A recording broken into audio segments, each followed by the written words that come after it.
Members of African Union family, ladies and gentlemen, good morning once again and happy International Women's Day to all the women here in the room and working with us at the African Union Commission.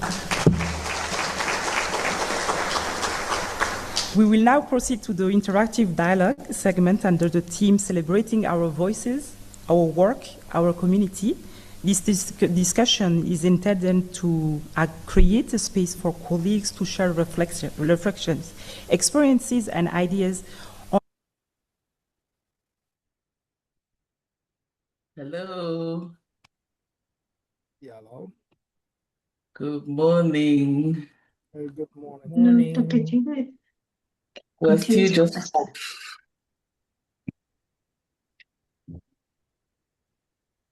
Where's my phone?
Dr. Judith, I actually asked Dr. Joyce this morning, and she has a conflict of appointment. We wanted her to actually ask some of the questions.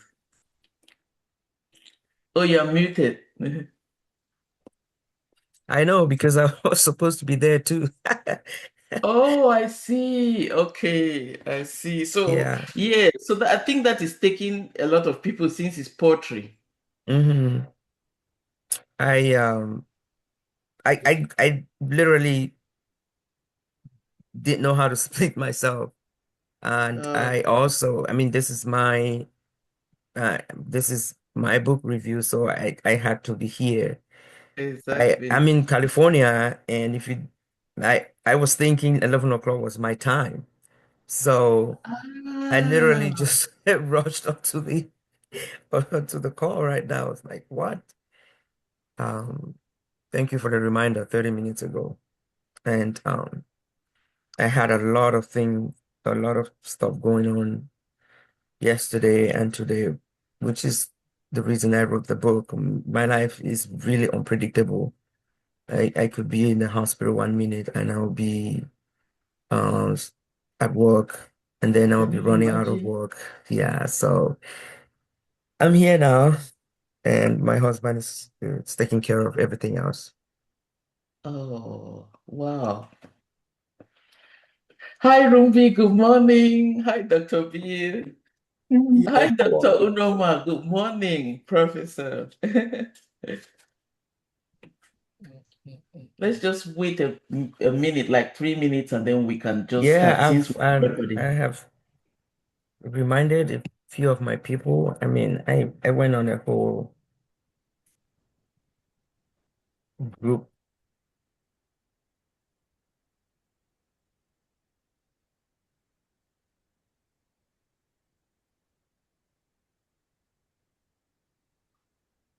Saturday morning is usually a tough time for most people, but if they are interested, they will make time. That's all I say. Exactly.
"11:11, so we can start. Hey, Rumbi, I give over the mic to you."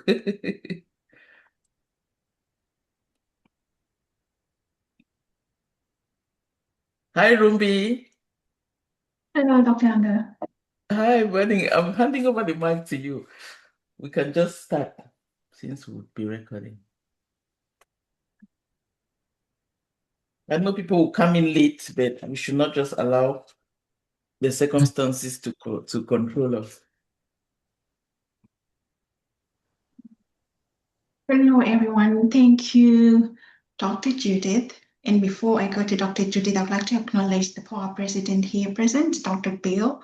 We appreciate you taking your time, and in absentia, the Secretary General, Dr. Wale, and the VP, Raina Jones. And special thanks to the coordinator, Dr. Ango, for always facilitating and for letting Dr. Judith come through. I know she's a woman of many accolades and a healthcare practitioner, a CEO. I'd like to thank you for taking this time. Already we have conflicting arrangements, but you've chosen to be here. We really appreciate. And Onoma, thank you for being here present. Dr. Judith, if Dr. Bill do you have anything to say before I pass on to Dr. Judith for the introduction? Well, I'll just thank you, Rumbi. Dr. Judith, I just want to thank you for accepting to come to this platform and talk to us about your writing and your commitment to writing. It is wonderful having you, and we hope the discussion would be a riveting one. It will be, it is recorded.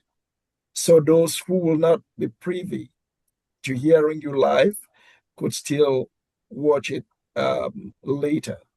So thank you for being here. And I'd like to thank all those on the call for their diligence, for their due diligence and their attendance. So we look forward to an interesting conversation. Thank you very much, Rumbi. You have the floor. All right, Thank you very Dr. much. Judith, I know, like I've said, it's Women's Month. Also, it's an honor to have a special woman like you. I would not like to tone down your achievements, so I would let you speak for yourself, introduce us. Thank you. Over to you, Dr. Judith. Thank you very much, Dr. Bill, for the intro and giving us the platform, being the leader. Thank you, Ms. Rumbi, for this space. And thank you, Dr. Ango. We still haven't met. I haven't met anyone on this forum. Thank you for giving me the space. I also want to thank my big sister. I don't think she's here yet. Ma Flo from Uso, who connected me to this platform. I feel really intimidated by the space. I am not going to kid you. I resisted being part of this. I said, I've read all the wonderful books from the likes of the Chinua Achebe, Wole Soyinka, and all the African writers, Wago Granthiongo, I think that's one of my favorite ones.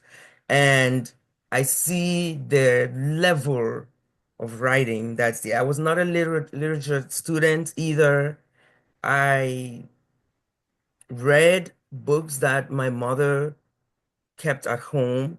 Once in a while, I would, and some of them were way beyond my level, but I would just read it because it was a book lying around. She was a teacher, and she left teaching after like 50 years or so.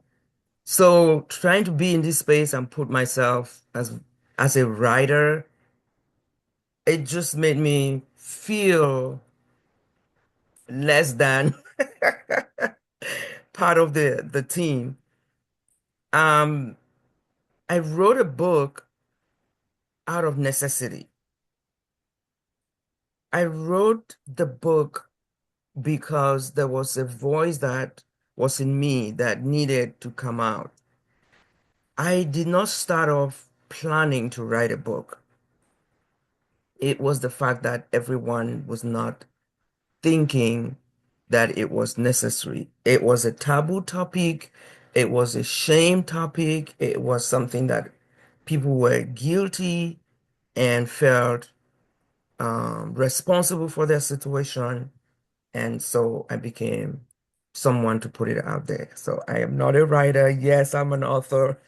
I don't know if there's anything like that, not being a writer, but being an author. Anyways, I am Dr. Judith Foyabo. I am a mother, a wife, a serial career professional.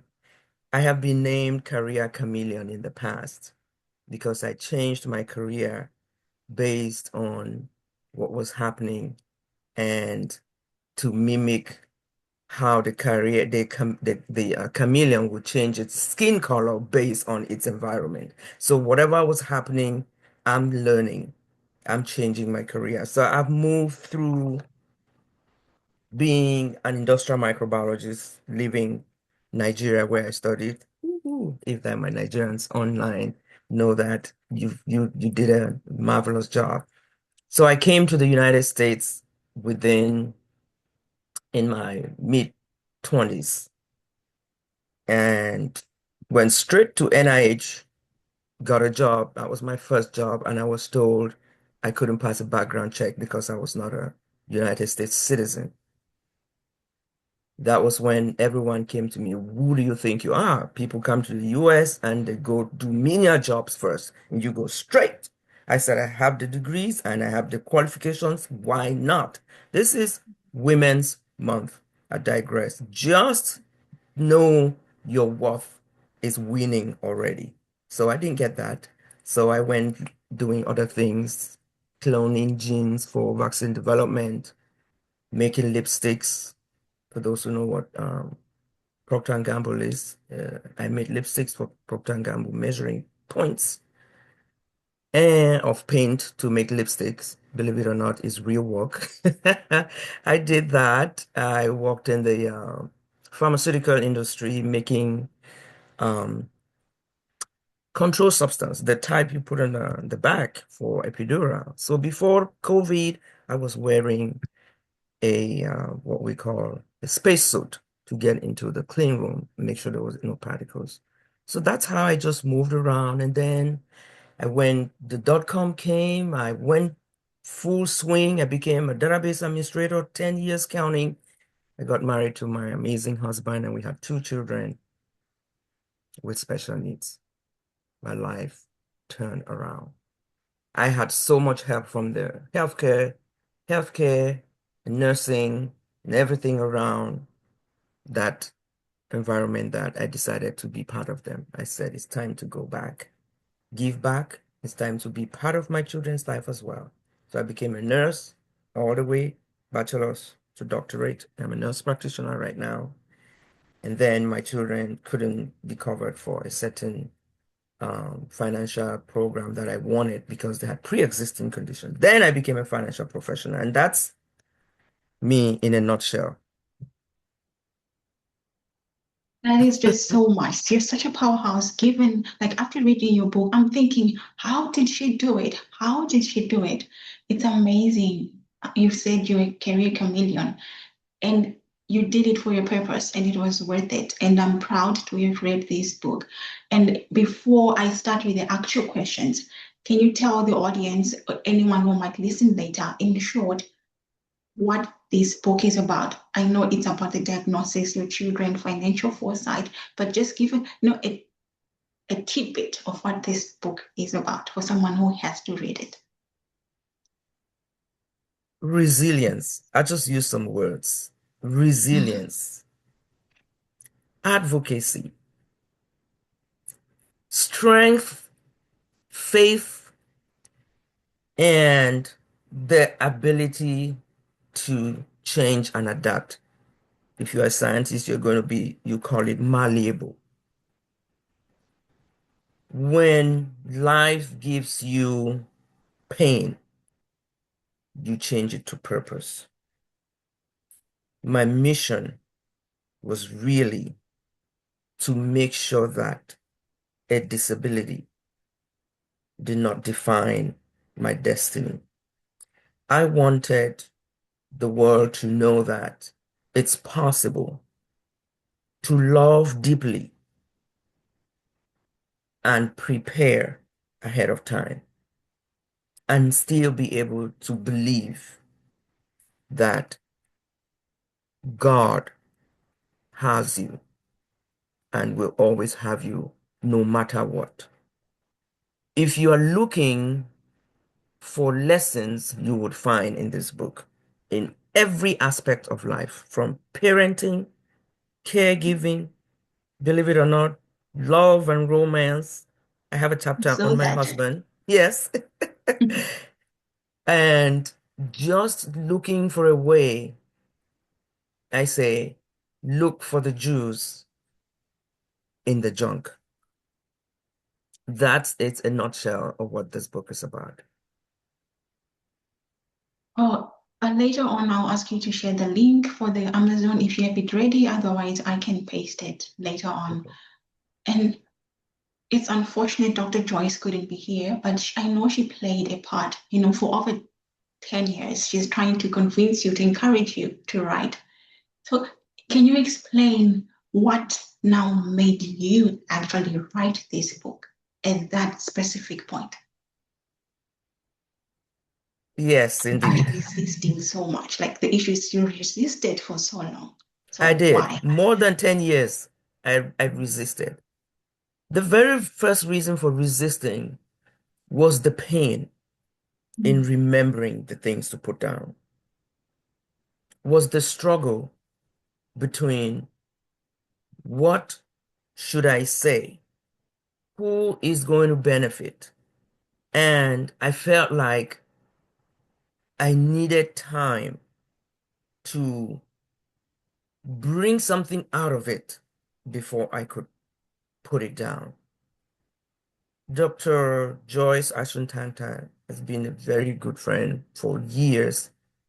And it was at a time when she was promoting everyone that she knew that I think the theme was the value of a story. She actually interviewed Miss Judith. I forgot her last name.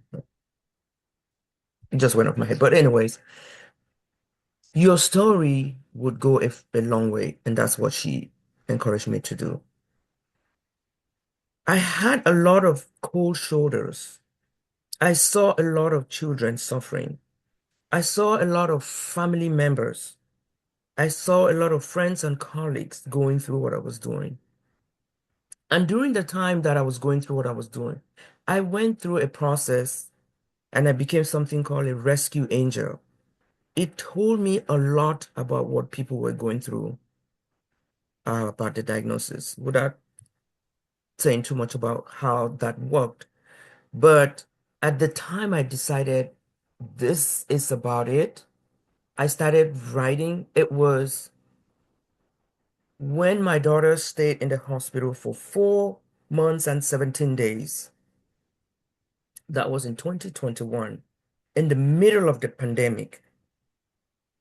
All kinds of things went through my mind. And I'm like, people still think this is a joke. So I started putting things down. I met a couple of publishers. I went to networking environments and I saw them and I said, this is it, but I still didn't. Until one day I met my current publisher online. I still haven't met her in person. And it looked like God had her on track. 5 minutes of listening to her, she said something. I take the story out of your head into the books. And I knew my story was in my head. I knew my story was all over the place. It was time, and everything just aligned. That's how I wrote the book. You know, as you're speaking, I just realized, I mean, you are having to relive the pain again. So if at any point you feel that you need to pause, please just do so. You know, because it's such a pain. You have to relive that again in writing. And you mentioned that your husband is currently looking after the kids as you are here. And we see through your career, your life, you're changing hands. You know, the finance person, you're the nurse. So even now, when crisis happens or something has changed with your children's lives, which hat do you turn to first? I'm asking this to help someone out there who may be in a similar situation. I think you got frozen. I don't know if it's just me. Oh, it says my internet connection is unstable. Let me move around. I didn't get the last part of your question. Who do I turn to? Okay, yes. Which hat, since you wear so many hats as a career chameleon and you're a mother above all, so which hat do you find the most reachable when you need to reset at any point through this journey? I know it's a continuous journey, just in the end with the book, it's ongoing. So which hat do you reach out to first? This I'm asking to help other people out there in a similar situation. My hats come on based on the situation. Okay. There will be a situation where my healthcare hat is going to come on. There will be a situation where my mind would say, I'm not fighting this particular battle. I'll have to pray. I can give you examples. When a certain medication was supposed to be changed for one of my children, I knew that it was not a good fit as a healthcare professional. As a mother, I was scared, but I couldn't say yes or no. So my faith came in. I just prayed that if the possibility of this medication is what's going to happen, let it happen. Let all the ducks be lined up. I prayed. I said, God, if this is it, you want this, it would go through. Lo and behold, an amazing medication came through and she almost died of that medication. It's one of the stories I put in the book. The worst day of my life was a medication that was so promising but had side effects, had been tested on adults. My child was not an adult, but they thought they could try it, and I couldn't say yes or no because I didn't know the outcome. And she had anaphylaxis. For those of you who don't know what that means, it's a deadly reaction to almost fatal to a medication that you are allergic to. So that was the end of that one. I let God do that one. And if it's something that I have control over, I say, no, we're not doing this. If it's something that I want to rest out of, like it's 2 a.m. in the morning and she has fallen off her wheelchair and there's no caregiver at that point, and I get a call, my husband is going because I have to go to work in the morning. I'm not going to feel guilty. Sometimes I have to do the mother part because maybe the changing required a female and I wasn't, and my husband can't do it because she's not older. Other times I would just take upon myself as a healthcare giver. She has a lot of my daughter has a lot of access points. There's a port here for medication to go through that's buried under the skin. Before that, she had what we call a PICC line. That's a peripheral part. It's outside. And the nurse didn't show up. And I'm afraid of infection. I know how to do it. I'm like, oh, there's liability, there's what have you. I'm not going to wait for liability and things to happen while we are fighting an infection. I don on my healthcare hat, get my environment sterile, pull the things apart, and change the PICC line. So my hats were based on what was happening. And I made use of everyone around me, always, including my mother. My mother has sat in the ambulance with my daughter when she was picked up from the hospital, from school. I was miles away. I was not going to start begging my bosses. I have to go because I've already done too much. My mother is home. She can drive. Took the car, went to the school, kept the car there, hopped in the back of the ambulance, and I'm free. I don't feel any guilt. You do have a support system that's really actually real support. And in line with that, you say this book is described as a mother's story. Now, in society, there's so much blame, expectations on the mother, if anything goes wrong with the children, and in your case, this is special needs. Did you face any societal finger pointing at you while you carried on these different hats? How did you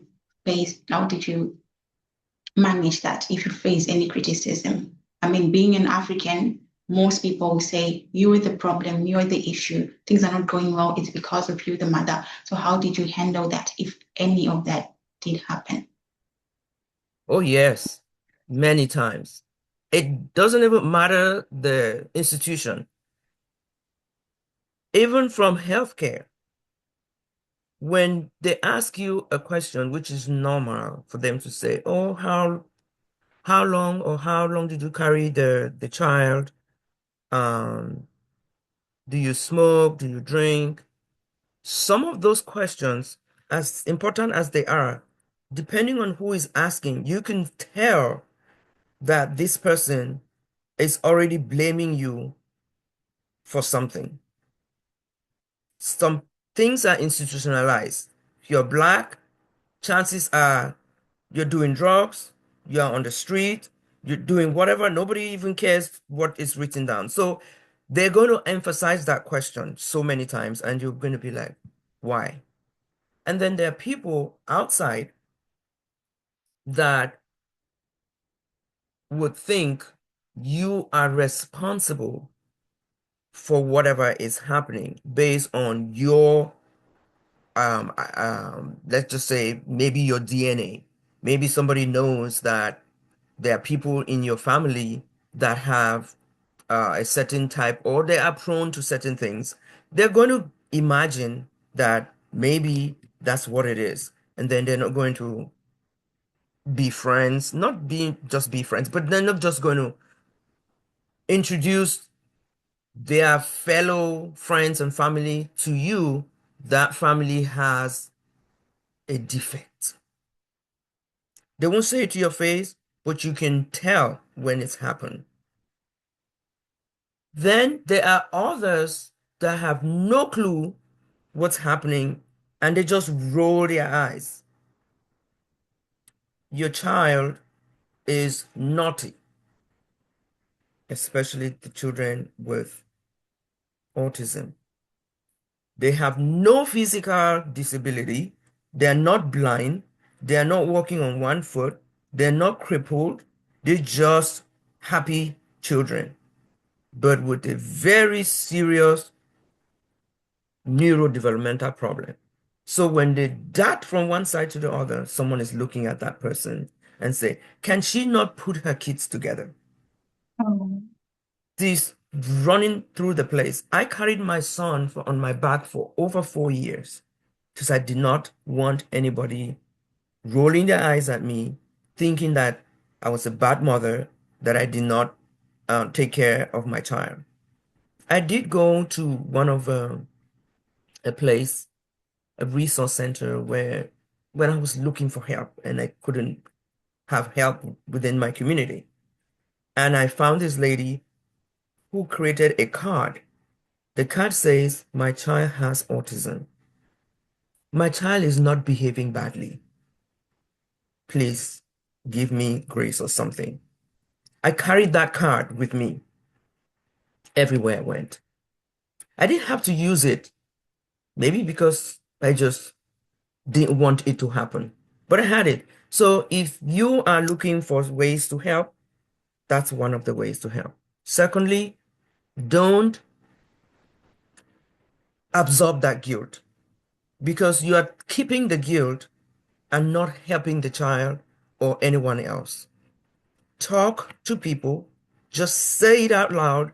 You are not responsible for it. If you're a mother, you're a caregiver, whatever your situation may be, please, you are the face of the child. You are the person the child is looking up to. Be their voice, advocate for them, and don't hide. That's the most I can say. Be your authentic self and just, it's difficult to do though, but over time you get used to it. Thank you so much. I mean, you're even sharing more stuff that's beyond the book. And now in the book, I know it's a tough book. When you think it can't get any worse, it does get worse in the book. You have to put the book aside and say, no, I can't continue. The pain, we see the stages that are going through. But at the same time, we also see some funny moments, like the time where you open the tap for the first time, you're seeing a bathtub and the water is overflowing. I'm like, oh, this is so funny. But you actually drew lessons, life lessons from there. Now, in light of all the various stages from your childhood up to date, in writing this book, which chapter or which part, I know your worst day is there. Let's say apart from the worst day, which one was the most difficult part to write in this entire book? The most difficult part writing was actually putting down what I did, waiting for my son's what we call applied behavioral health. Applied behavioral health, ABA, is a modality for children with special needs. We waited weeks or even months to get that treatment given to us. In the meantime, I bought a book called 101 Things to Teach Your Child with Autism. I was waiting while doing that. That book was over 100 and some pages. Doing what the book asked me to do was painful. Staying on course was painful.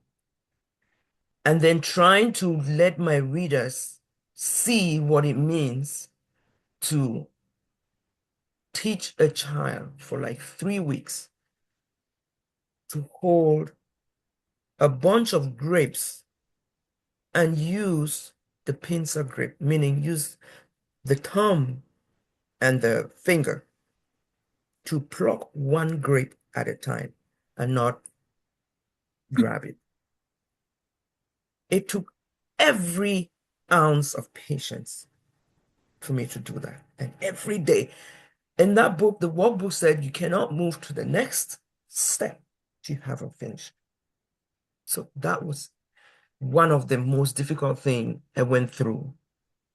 And putting that down was also hard. And just thinking about it, I've been through this journey for 21 years. That particular process was 20 years ago on our first year.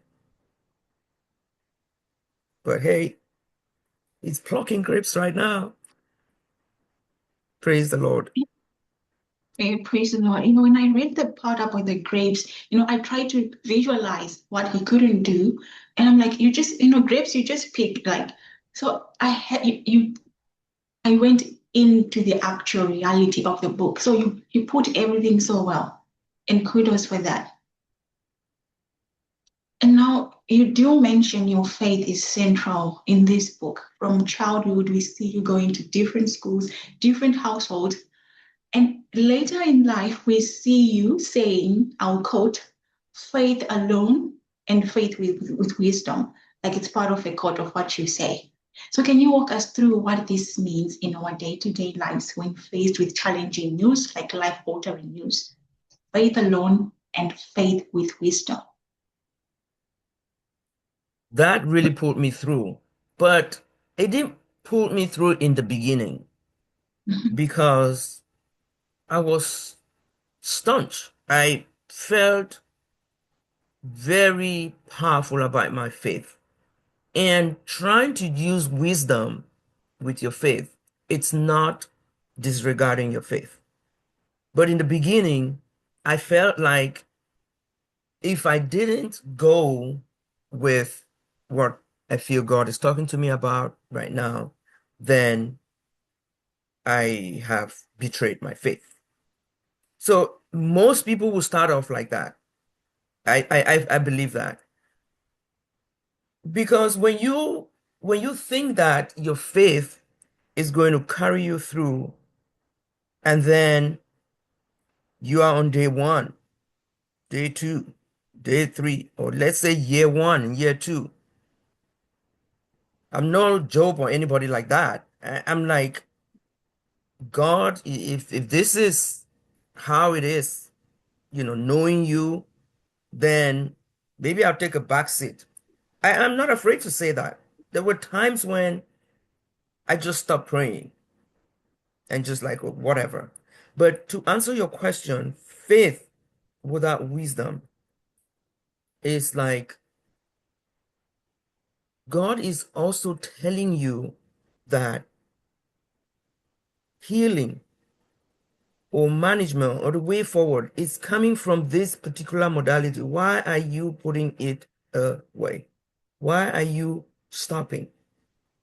And until those things happen to me, I pray that, oh my God, my child or any child of mine would never have a disease that would need a cord blood. Lo and behold, I didn't. I didn't keep it. And then I had no choice. It happened. Okay. Once or another time, I was told that it's time for this child to get a medication to realign his inattentiveness. I was like, nope, I'm not going for any medication. We're going to struggle. That's how God has made him. He's going to stay like that. Okay, if your child has 5 seconds of attention and you know there's something that's going to keep that person attentive for 20 minutes, why wouldn't you do it? I didn't. I held it. I held upon it because I was praying and hoping. And then one day, light bulb moment. I said, this could be a way out. And as soon as we started, it was on a roll after that. You just have to. You just have to. And another part of faith without action is you go on your knees and you pray. And you come out and they tell you, this is what you need to do and this is what you need to do. And you don't do it. It's not magic. God works in mysterious ways and you have to follow your faith as well as actions. Yeah. Thank you. I mean, I'll say this later on in the rapid fire questions. I'll skip it for now. I would like to move to a different hat that you wear, your financial foresight. You're a financial strategist, a wealth strategist. And you talk of planning in times of calm, not chaos. And we know that doesn't happen most times, which is also why you wrote the book. So for a family that's already in that case, how can they reset to start living proactively? Thank you for that question. Being already in the situation, it really depends on what your situation is. For me, I have 2 children, 2 separate diagnoses, one neurodevelopmental, one neuromuscular. So one person has cognition and another person doesn't have. Another person stays in the hospital forever and ever and ever, has used all the tubes in this world. The other person is just not present, in quotes, and is on medications as well. Now, you have to go to work.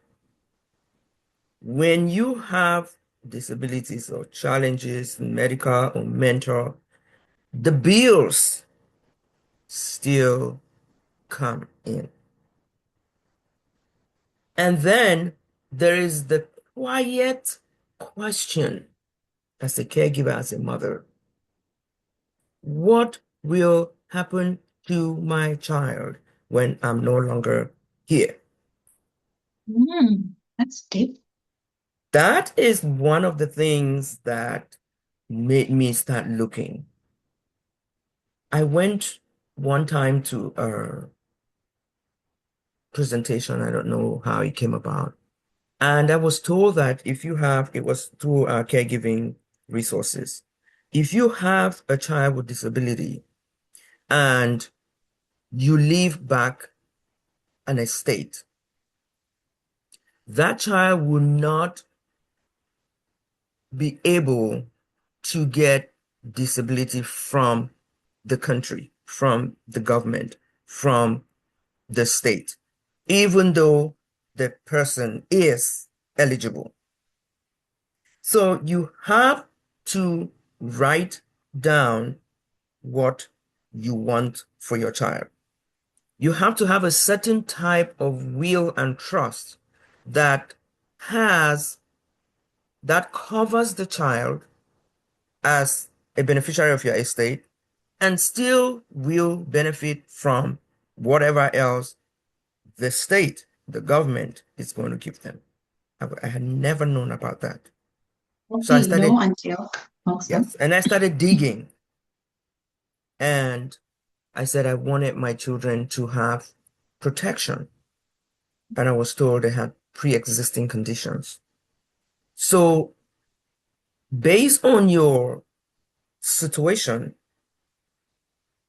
one of my children was in a situation where we tried and 5 times refused that financial coverage, but one gave in.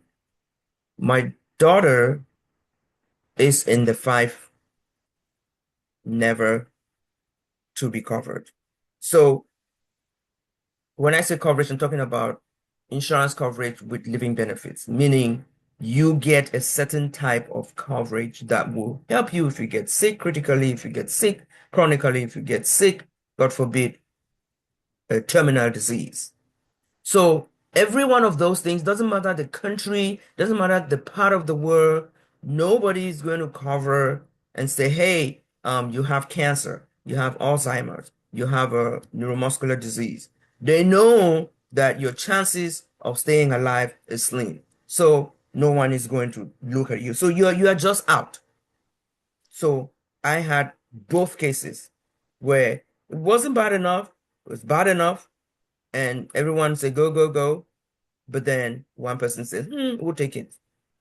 And then the others didn't. So preparing before a crisis really means we already were in crisis when we knew about this. But how do you react to your crisis is what matters. You find the one that's going to work for you, or you just make sure that you as a parent or a caregiver has an estate that's going to take care of them. And that's what my husband and I did. We just pumped our coverage to the max that we can, that if we leave and we are no longer there, they're never going to suffer. They will get both ways. And that's what I pray for everyone, because you don't know what's going to happen. For those of you with neurotypical children, don't play with this. Don't delay. I said something in my book, delay is denial. When you wait, thinking you have time, you know, no, you don't know when that time is going to come, when you're going to need it. Please prepare ahead of time. It's called financial planning. And I'm going to end right there. Wow, thank you. You're as good as a lecturer, in that space as well. Now, you just mentioned delay is denial. Talking of denial, when families receive this life-changing news, mostly people get into denial, and then that will affect how they plan. And your book emphasizes financial foresight, and I believe that's part of accepting or denying the fact. Now, there's a bias. As an African, the first thing I'll be looking at is, how can I solve this without the medicine? How can I solve this, either way, maybe through faith? Now, what advice would you give in line with the financial foresight to families? What's the one biggest mistake people make when they receive this life-changing news? Okay. Let me first of all say why I said delay is denial. So you don't mix it with denial of a diagnosis. It's denial in the sense that when you waste time thinking to do something, you have literally denied that person the opportunity to make use of what you're trying to let them know. So that's a different type of denial. You're just saying you've been denied. You miss out on something because you're waiting. The denial that comes with a diagnosis is normal. Let me say that again. It's okay to deny that this is happening to me. Actually, it is the first stage of any traumatic diagnosis or traumatic event, including grieving. You first of all say, no, no, no. It's normal because it's not a pleasant thing. However, it is how long you stay in denial that's a problem. It is also what is it that you do during denial that is important. So, past denial, during denial, do something. Mhm. What is doing something is accepting that there is something to change, accepting that you need to do something about what you just heard instead of saying denial. Denial in neurodevelopmental children is most dangerous because every day that you get into a treatment course matters. So if you are wallowing in denial and you are disturbing the progress that would have happened or denying that progress, it's a big deal. There's something called, for those who have children with autism, something called floor play. That is what you do as a kid. The children that are on the spectrum don't play. They don't interact. They may have communication issues and they are rejecting their toys or they play with one toy. But once you get that floor play in place, there's a lot that can happen in that short period. So don't delay that period. That's the most important thing I can say. And then denial of a diagnosis is in our culture, we, in Nigeria, we put our hand over our head and say, God forbid, it's not happening to my child. It's not my portion. And then you sit, you do nothing. That means you have refused the diagnosis. I want to say this to my viewers, anyone that's listening. The diagnosis is not the problem. You can take the diagnosis, leave it in a piece of paper, and get all the resources you get. Because if you don't have a diagnosis, better get a diagnosis that requires you to get the most than to downplay your diagnosis and refuse all your therapies and deny your child the therapies. Because say, oh, well, the child is just delayed. Oh, boys don't speak as girls, they don't speak as early as girls, so you're just going to let it. You've refused that child speech therapy. If you're saying that it's only talking or the kid already talks, I don't want any labels, I don't want any diagnosis, you're not going to get occupational therapy, you're not going to get all the other things that come with it. So please, denial is okay in the beginning. Get up, do something, accept your label, get your resources. In this case, I'm talking about people in the United States. Most of us have things that are available to us, but we refuse to get it. I mean, hey, if you're paying your taxes, you've paid your taxes, you paid your dues. So just go get it. We never saw our child like a child with autism or a child that had anything. We just knew that he needed help and we got the help. Yes, it was in paper. We didn't use the word, we didn't call it, nothing.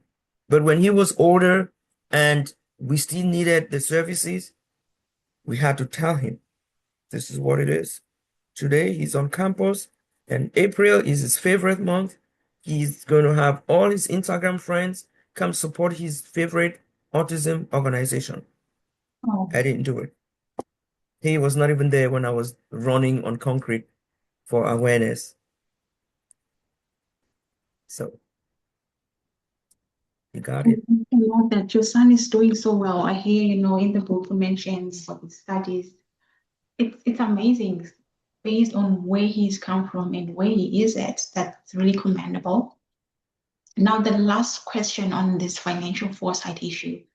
Mostly, there's a general misconception that if you start planning for negative things, you're projecting those bad things on your life. I'll digress. People may not have funeral policies for the same reason that you're inviting trouble. But we see you emphasizing that financial readiness isn't being doom-oriented. Readiness isn't expecting the worst. So what does proactive planning look like for a family with no current health concerns? All right, let me just put that. That's why we are where we are, Mhm. for lack of knowledge, for trying to fear doom and do nothing. Mhm. Everybody wants to go to heaven. Nobody wants to die. You cannot die. You cannot go to heaven if you don't die. Everybody's going to pass away. My pathology teacher told me once, if you live long enough, you're going to have diabetes, even if you didn't. Because organs are going to fail. People are going to have chronic illnesses. People are going to have critical illnesses. People do get into a car, put on their seat belt, pray that they get to their destination, and drive with their eyes open. Did you close your eyes? Did you drive without putting on your seatbelt because you have prayed that you're not going to have an accident? Why are you doing those things? You're doing them because you are protecting yourself in the event of a car crash. But you prayed and you did those. We have jewelry, we have cars, we have cell phones. We buy those things with insurance.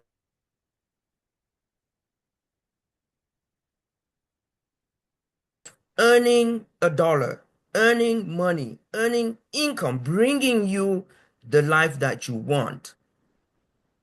You don't want to protect that because, God forbid, you're afraid of the negative. So please, it is not because you are afraid of the negative. It's because you are ignorant of the fact. It is also because you prioritize different things. I'm here to tell you, prioritize and protect the very life that is responsible for keeping you and your loved ones alive. All those things can be replaced. Cars, cell phones, jewelry, your life cannot be replaced. So let's get away from the doom and negativity. It's okay to pray. I did it too. Like I did. I told God, my OBG just told me to save a cord blood in the event that my child is going to have. It's like, why am I praying for a disease in the future by saving the cord blood? 18 years after, cord blood would have saved us, but we didn't have it. But I prayed. So please protect yourself. Whether your child is 2 weeks old and with the Social Security, do it. Get off this phone and do it, and tell everyone to do it. And the cord issue, is that like really affect? You mentioned that the cord could have saved your daughter's life, like she's still there. It could have saved the situation. And is that actually a fact? Or it was going It's to be not a tried? fact. It's not a fact because I don't know. But I saw other people. I saw the research help and manage the disease. We are 19 years into the disease. and we don't have any recourse. She's never been in remission. A lot of people that try that have been in remission. I don't know if I would have been. I don't know whether it would have been a danger to me. But because I didn't try, that's why I say when you don't try, you cannot say that it helped or did not help. You don't have, it's like, what the hell is that said? You miss all the shots you did not take. Does that make sense? So if you didn't do it, you cannot say yes or no. So what would you rather do? Try it and see whether you need it. It's black outside. You take your umbrella, you go. If it rain, you put it up. When you have it. If you didn't have it, it rained, guess what? You get soaked. So it's really a choice.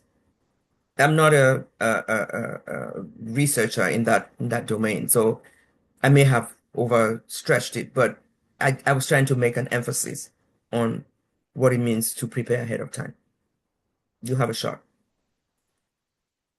Thank you so much. Just give me a moment. There is a noise that I can't suppress right now. So I'll just give a moment. It's a microwave running.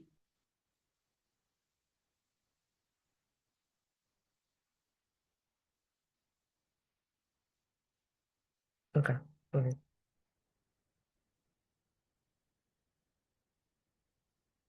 Dr. Judith, I'm just going Yes. to paste this question while the microwave. It's not my microwave. It might just be if you can hear something behind me, It's maybe. from my end. Oh, okay. All right.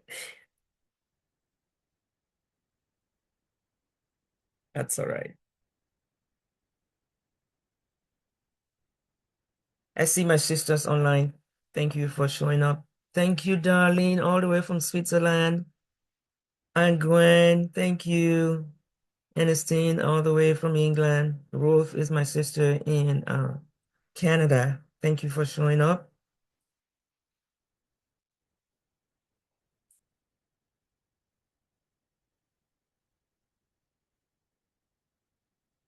Ethel is on. She's using an iPhone. I see you. It's Ethel. These are my sisters. I'm back. I just pasted the question there for you, but I'm back now. Sorry for that. See the question for me? I put it in the chat.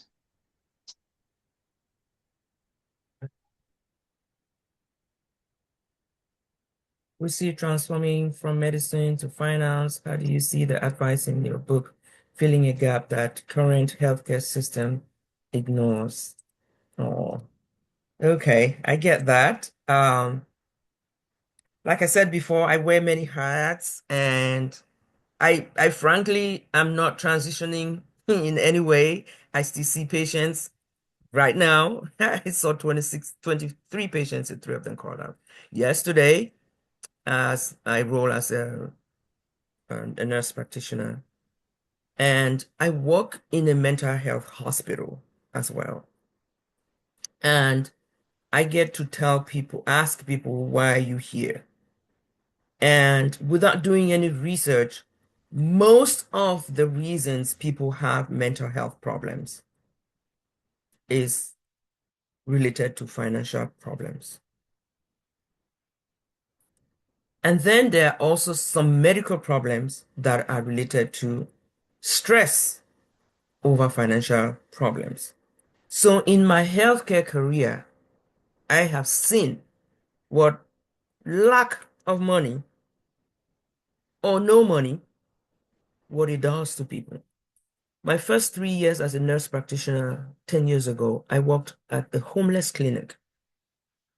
And these are people that had financial problems and were unable to keep a home. They had the worst possible cases of their diseases. So I cannot overemphasize being financially free, being financially prepared. It just saves you a lot of headache. Trust me. I know my Bible students are going to say money is the root of all evils. Money is also a tool for taking care of problems and getting rid of evils. If you had that money, certain evils would not show up.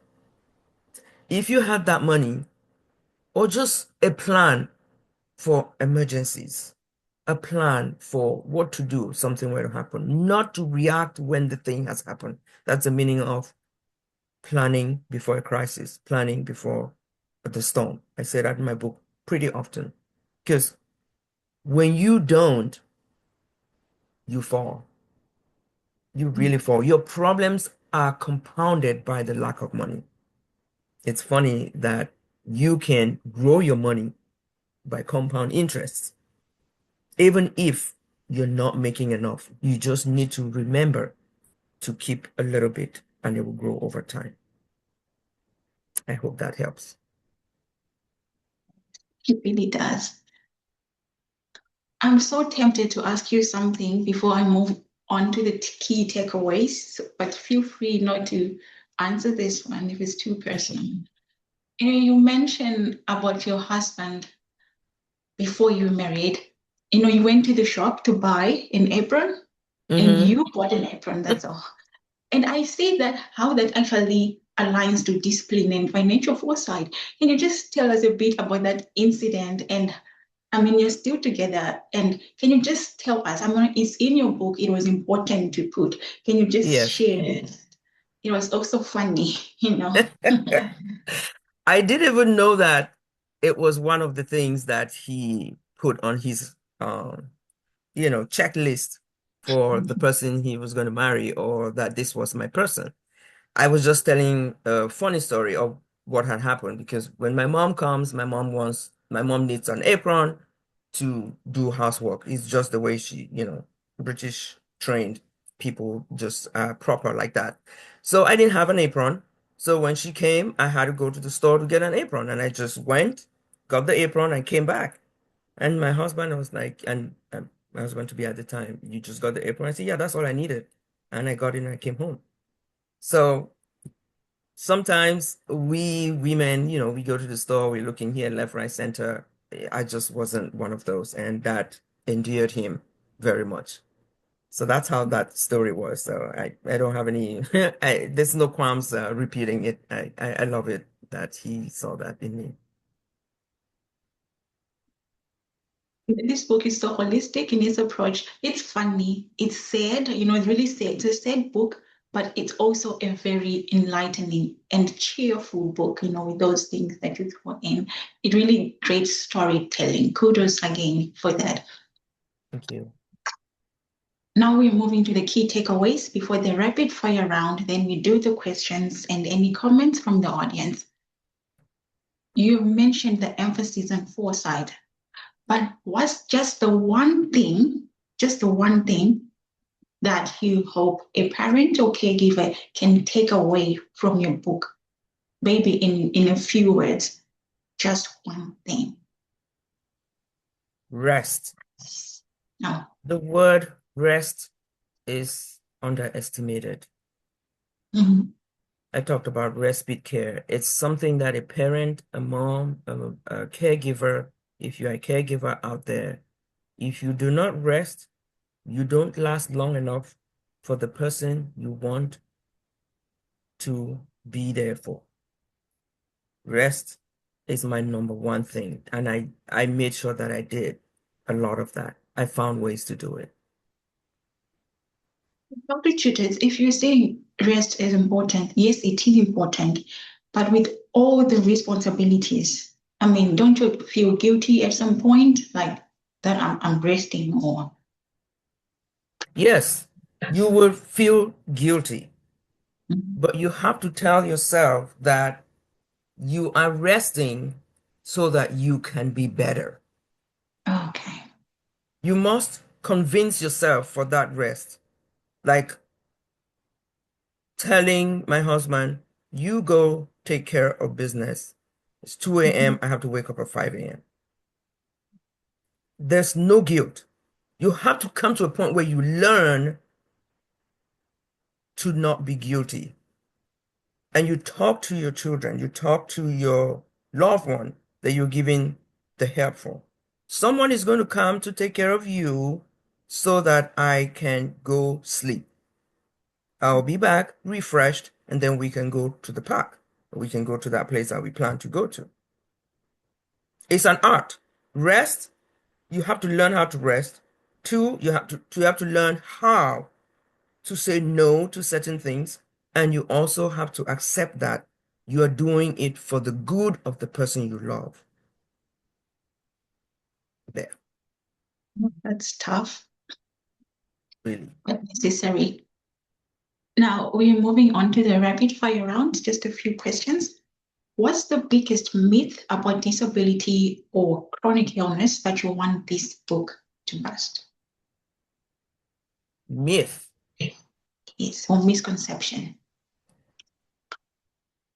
I am going to say that taboo topics is anything people don't want to talk about. Disability is one of those. But it should not be. People will understand if they know. The reason there's a misconception is because we don't talk about it often enough. We don't admit to it. We don't voice it. We have to advocate for it. And because we don't, it's misunderstood.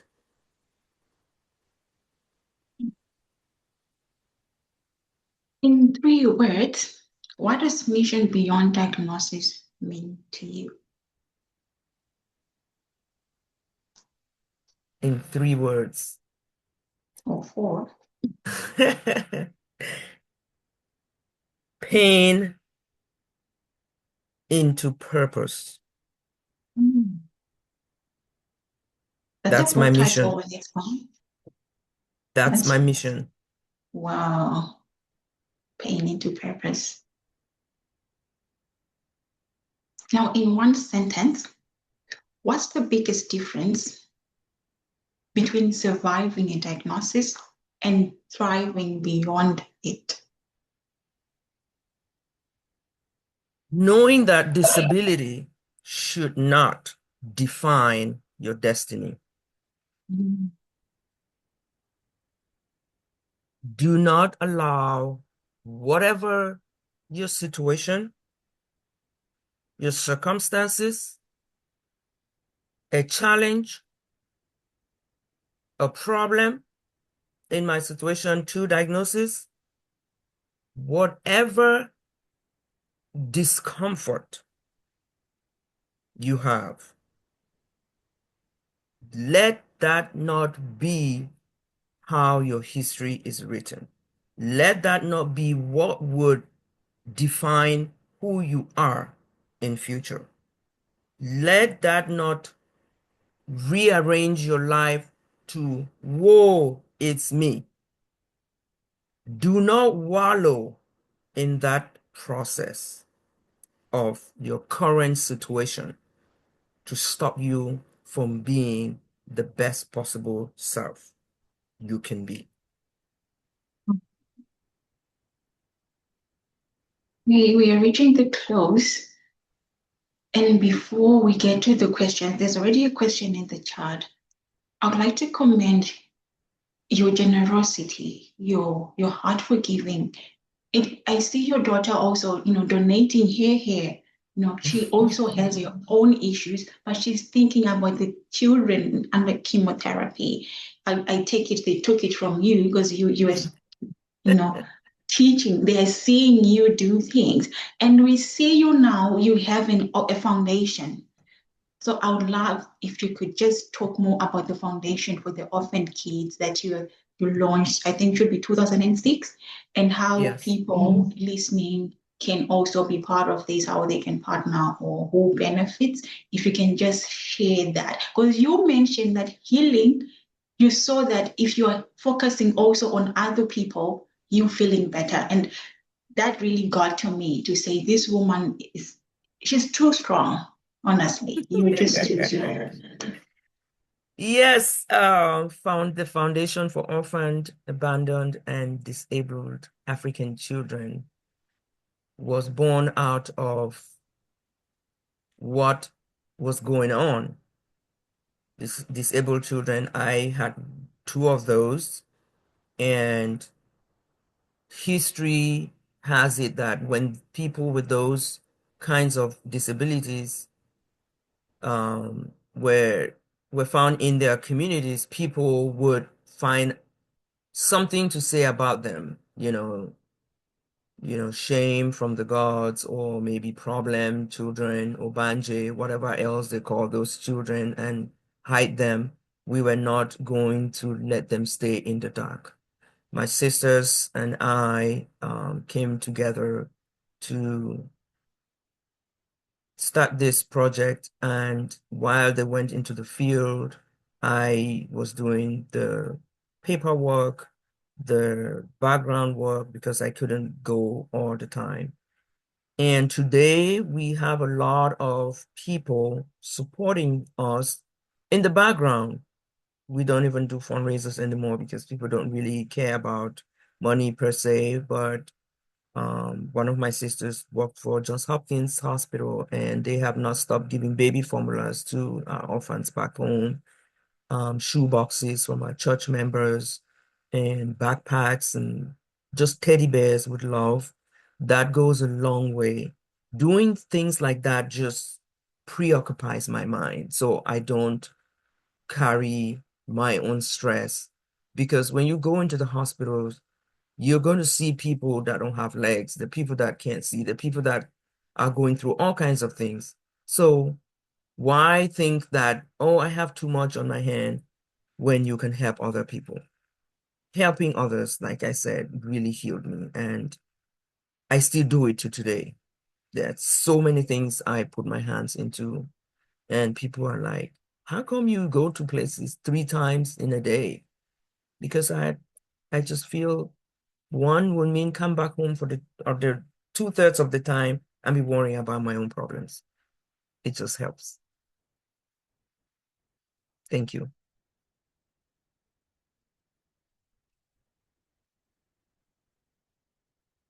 Sorry, I was on mute. Bless you. I knew that. You muted yourself. If you have the link, you can post it in the chat. Yes, I'm going to put it here. I have a website for Mission Beyond Diagnosis, so I'm just going to put it down here. And it's cheaper to buy it from your website than from Yes, Amazon. it is. Yes, definitely. And then you get an autograph copy too, so that helps. Amazon would just send it to you in 2 days, but if you give me maybe 5 to 6 days, you would get an autograph copy, and cheaper. Yes, so please paste it. And while you do, we'll be opening the questions, but if you have anything at all that you feel you need to share with the audience, please do so while the audience gathers their questions. There's already one question in the chat.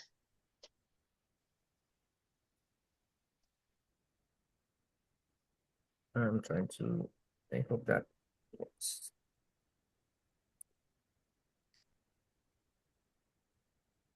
Okay, here is the link. Yes.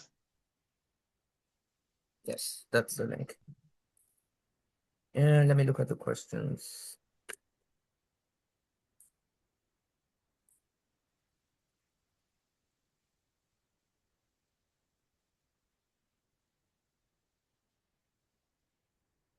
Do you find that telling your story? That's from Gwen. Hi, Gwen. Thank you for coming. Say hello to Dr. Lovett for me. Do you find that telling your story serves as a form of healing? In many African communities, people are often not open to talking about disability. I like your openness. Great job. It's healing for me to tell the story. It took me 21 years. Hello. But I don't know why others keep it. I hope that my telling the story will help other people with disabilities, children with disabilities, people talking about something that they otherwise would not have talked about. Silence never helped anyone. Suffering alone does not help your situation. Being quiet or hiding, let's just call it what it is. It's hiding. Hiding will not give your child or your loved one the help that they need. And I said something, for those of you who haven't read the book, when you get there, reread it. That is the fact that when you don't tell even your family members, that's the worst part. Your family members are expecting you to be your top-notch self. Can you blame them? They don't know what you're going through.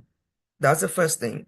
They're going to expect you at family reunions. They're going to expect you at family activities. They're going to expect you to perform financial responsibilities to the families when you are drowning on therapies and on what have you. They are also going to expect you to show up and do things generally as expected as a family member. You don't have the time. You haven't told them what your time is about. Every day you are in the hospital, every day you are doing a therapy session, or you're carrying your child on your back is hurting, you have headaches, you have migraines. Nobody knows that. So why would you expect them to help you? The days you want to carry your hands up in the air and say, I've had it, nobody knows. That's what hiding is about. Let's just call it what it is. Put it out there. Tell your closest people at least. And it's not accepting a defeat when you say it. Let me repeat that. You have not failed when you say that I need help. Please. It doesn't matter our communities. I begged it from our community. I didn't find it. It's not only today that there's autism. It's always been around. And 21 years ago, I knew this and I saw it and I asked them to come and they didn't. So please say it. Just tell somebody and get help and get relief. All right, let me see what next we have. I hope I answered your question. And Darlene, hey, how are my little people? And the gymnast is doing great things. And let me see here. I really appreciate your openness to sharing on this. Did you ever feel like you were refused or had to fight harder for the children to get certain health benefits for any reason? That was our first question. Yes and no. Yes, in that there were some modalities or treatments that were not covered by insurance. So yes, I was refused because insurance won't cover it. It was considered experimental. And then I would get some, I would wait for some, like the example I told you about waiting for several weeks or months, actually, I think it was like 2 months or so, waiting for a treatment. And then I would get some that were subpar. I was a scientist. I'd done my work. I'd done my research. So I would know when something was not good enough. So I would not want that because I was given that, but I'll wait for another one. So what's the second question? How did you deal with the times when support was not there? Or did you feel you had support throughout? No, I did not have support throughout. It's hard to just delegate your child with so many needs to somebody else. I wouldn't want that for myself. You can only help so much. So I wouldn't expect that much from them because it was hard for me too. But I got support. I got support many times from friends, family, and just my bosses knowing my situation and saying, I gotta go now. Somewhere mean, somewhere not. You always gonna meet those kinds of people. So yes, I did feel sometimes when I didn't get it, but most of the time I got it. Any other questions? Let me see. Did I see? I don't see any more questions. Anything else? Any more questions, comments?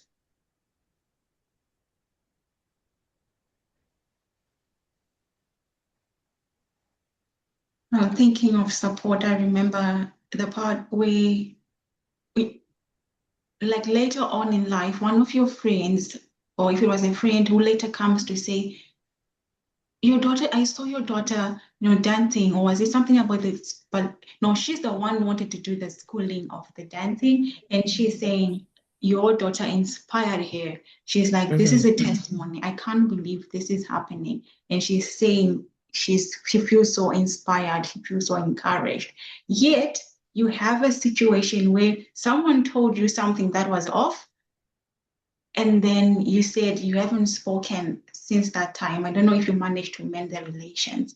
So it's just. Oh yes, we did. It's a Yeah. very good friend of mine. I was just quiet, and she approached me, and we talked about it, and she didn't know why I was quiet. She just thought maybe it was because of my situation, and then we did mend it. It's just one of those things where you want, for those who haven't read the book, you have to read to find out what I'm talking about. But it was a little tricky about praying and not getting answers from God, and whether whose fault was it.